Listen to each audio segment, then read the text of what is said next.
نخست نقطه‌ای دیدمش تاریک و گنگ، در گذر زمان آن شد سیاهی بی‌رحم. دیدمش قصه گوی خوبی بود و لبخند بر لب، شنیدمش چون آواز خوبی بود بر غم. اما رفت بیان که خطی بگذارد، جز خطی های ناخوانای روی قلب من.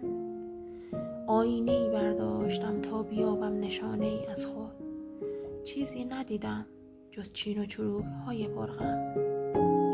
قیافه‌ای جوان به ظاهر، اما دلش پوسیده چون پیرهن ژولیده بر تن.